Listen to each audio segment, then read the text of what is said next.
Drama star बरंग के next episode काफी interesting है। नाज़रीन, आपको बताता चले कि जैसे ही दुर्दाना को इस बात की खबर मिल जाती है कि एमल के लिए बहुत अच्छा रिश्ता है और एमल की ज़िंदगी बड़े सुकून और टशन से होने वाली है, जिसकी वजह से वो काफ़ी परेशान और चीखती चिल्लाती और कहती है कि आखिर ऐसा कैसे हो सकता है। आयमा, तुम ऐसा हरगिज़ नहीं होने दोगी, कोई ना कोई ऐसी टांग अटका दो कि सब कुछ खत्म हो जाए। जिस पर वो कहती है कि अरे खाला ही इस बात के लिए बहुत ही हिमायत कर रही है उसकी, और मैंने तो बहुत कोशिश की उस पर इल्ज़ाम तराशी करने की भी, लेकिन बेसूद कोई फ़ायदा नहीं हुआ है, क्योंकि कोई भी उसके बात खिलाफ करने को तैयार ही नहीं है। आगे से आप देखेंगे कि दुर्दाना कहती है कि तुम तो मेरी बेटी हो, गेम तो तुम चला ही सकती हो। खैर छोड़ो इन बातों को, तुम सिर्फ और सिर्फ अफवान की तरफ ध्यान दो, इसके अलावा और कुछ भी नहीं। तुम्हारे लिए ये ही गोल्डन चांस है। जिस पर आप देखेंगे वो कहती है कि वो ही इतना नकचड़ है कि मैं आपको क्या बताऊं। मैंने बहुत कोशिश की है एंड और उसके दरमियान काफ़ी ज़्यादा जंग डलवाने की, लेकिन कोई फ़ायदा हासिल नहीं हो रहा है। मुझे तो ऐसा लग रहा है कि जैसे ये औरत बहुत शातिर है, ये दोनों बहनें मिलकर पता नहीं क्या क्या गेम चलाना चाह रही हैं। दुर्दाना अब काफ़ी परेशान है, क्योंकि दुर्दाना को अपने सारे ख्वाब जाते हुए नज़र आ रहे हैं। उसको यकीन हो रहा है कि नहीं भाई, कुछ भी ठीक नहीं होने वाला है। एमल ही जंग जीत जाएगी और एनी ही जंग जीत जाएगी और ये औरत ऐसे ही रह जाएगी। लेकिन वो मरते दम तक हिम्मत नहीं हारेगी, अपनी चालाकियों को नहीं छोड़ेगी और अपनी बेटी को भी उसने यही सिखाया है। खैर वो फाखरा के पास आ जाती है और फाखरा को कहती है कि अरे बाजी, ये क्या तमाशा लगा रखा है आपने, आपको तो सबसे पहले अपनी भांजी के बारे में सोचना चाहिए था। अरे भाई, फाइक के बारे में बात कीजिए आयमा के देख के और बताइए कि ये मेरी भांजी है, ये वो। आगे से फाखरा कहती है तुम्हारा दिमाग ख़राब हो चुका है। अरे भाई, उसने उसका नाम ही नहीं लिया तो मैं कैसे आखिर उसका नाम ले सकती हूँ। तुम्हारा दिमाग काम नहीं कर रहा है, तुम बिल्कुल अपने हवास खो बैठी हो। देखो मैं ऐसा नहीं कर सकती हूँ, उसकी किस्मत है तो उसको ही मिलेगी, इसलिए तुम अंदर इस तरह से शामिल होने की कोई भी कोशिश मत करना। देखा है, मुझे यकीन ही नहीं आ रहा कि आखिर मैंने क्या देखा है। अफान भी वही बात आकर अपनी माँ से करता है और कहता है कि मुझे ये हालात कुछ ठीक नहीं लग रहे, बस आप जितनी जल्दी हो सके इस लड़की की शादी कर दीजिए और इसको यहाँ से रुखसत कर दीजिए। आगे से फाखरा कहती है कि बेटा ऐसी क्या बात हो गई है, मुझे तुम कुछ परेशान लग रहे हो, कोई ना कोई तो ऐसी बात ज़रूर है जिसकी वजह से तुम्हारी टेंशन में इजाफा होता जा रहा है। जिस पर आप देखेंगे कि वो कहती है अपनी, यानी कि मुझे तुम बता सकते हो। अफान कहता है कि बात यह है कि वो लड़की ठीक नहीं है, उसकी हरकतें मुझे कुछ बेहतर नहीं लगती। बस मैं आपसे यही कहना चाहता हूँ कि जितनी जल्दी हो सके ये फैसला कर डालें आप।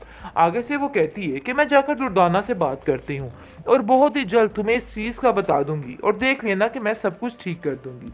तुम बिला वजह इस बातों को लेकर परेशान मत हो। जिस पर उसे काफ़ी तसल्ली हो जाती है। लेकिन दूसरी तरफ आप देखेंगे कि फाखरा कहती है कि मेरा बहुत दिल घबरा रहा है, ऐसा लग रहा है कि जैसे मेरे बच्ची के साथ कुछ गलत होने वाला है। जिस पर आप देखेंगे कि सब उसको समझाने की कोशिश करते हैं कि नहीं, ये आपका वहम होगा, इसके अलावा कुछ नहीं, फहद बहुत अच्छा लड़का है और उसको वो खुश रखेगा। एनी काफ़ी तसल्ली देती है अपनी सास को और कहती है कि आप बिला वजह परेशान ना हो, सब कुछ ठीक हो जाएगा, देख लेना, मुझे यकीन है इस चीज़ का। लेकिन फाखरा कहती है कि कोई ना कोई तो ऐसी हलचल मेरे दिल में है जो बज रही है और हर वक्त मुझे परेशान कर रही है। आखिर ऐसी क्या वजह है जो मैं इतनी परेशान हूँ। जिस पर आप देखेंगे वो कहती है कि मैं अपनी बेटी के पास जाना चाहती हूँ और उसको जाके देखना चाहती हूँ कि आखिर ऐसी क्या वजह है, सारा कुछ क्या हुआ, ये मामलात हो रहे हैं, मैं क्या करूँ, मुझे तो कुछ समझ नहीं आ रहा है। जिस पर अपनी बेटी से वो बात करती है और कहती है कि बेटा तुम ठीक तो हो, तुम परेशान मत हो ना, सब कुछ ठीक हो जाएगा। जिस पर आप देखेंगे कि फरी अपनी माँ से कहती है कि आप लोगों ने कुछ अच्छा करने के लिए मेरे पास छोड़ा भी है कि नहीं, और आप मुझसे पूछ रहे हैं कि मेरे साथ कुछ ठीक हुआ कि नहीं हुआ। खैर छोड़िए इन बातों को। आयमा की मकारियां सर चढ़ के बोलने लग चुकी हैं और तंग आ चुका है बेचारा फान इसकी इस हरकतों की वजह से। जिस पर वो कहता है कि मुझसे अब ये सब कुछ बर्दाश्त नहीं हो रहा, मैं तंग आ चुका हूँ ये सब कुछ देख देख के। और वो आयमा को कहता है मैं तुम्हें बार बार समझाने की कोशिश कर रहा हूँ कि अपने आप को ठीक कर लो, तुम क्या समझ रही हो कि एनी को छोड़ के मैं तुम्हारे जैसी लड़की के पीछे आ जाऊंगा। देखो ऐसा वैसा कुछ भी नहीं होने वाला, अगर तुम ऐसा सोच रही हो तो अपने दिमाग से निकाल दो, मैं आज ही बात करता हूं कि तुम्हारी शादी कर दी जाए। जिस पर आप देखेंगे कि वो उसको कहती है कि पहले जाकर अपनी एमल भाभी की शादी करवाओ और फिर मेरे बारे में सोचना।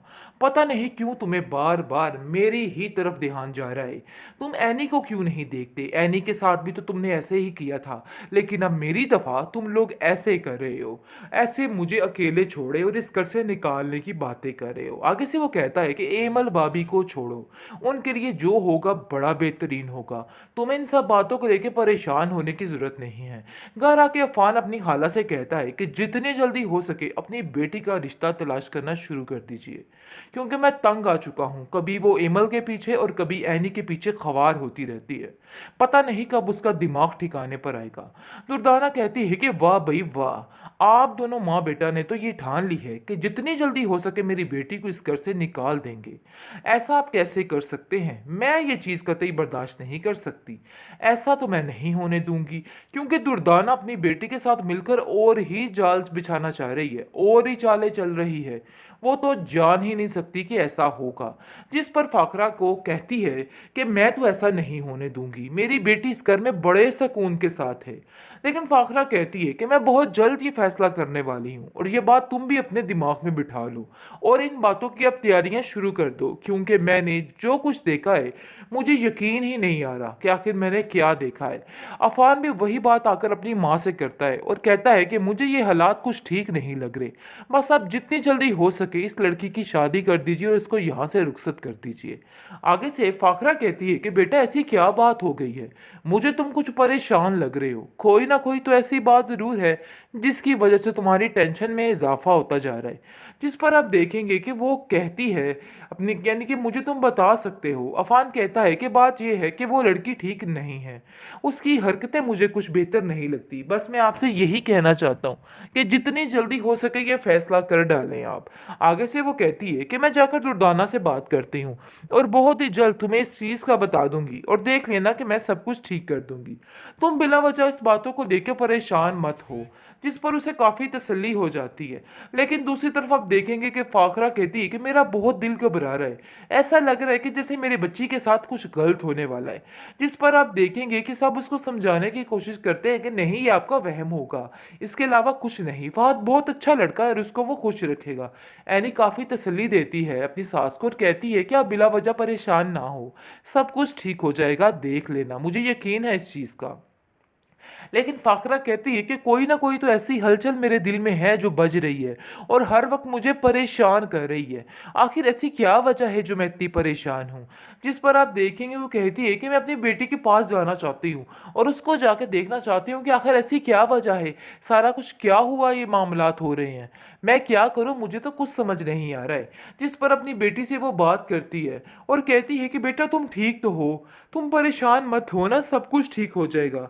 जिस पर आप देखेंगे कि फरी अपनी माँ से कहती है कि आप लोगों ने कुछ अच्छा करने के लिए मेरे पास छोड़ा भी है कि नहीं, और आप मुझसे पूछ रहे हैं कि मेरे साथ कुछ ठीक हुआ कि नहीं हुआ। खैर छोड़िए इन बातों को,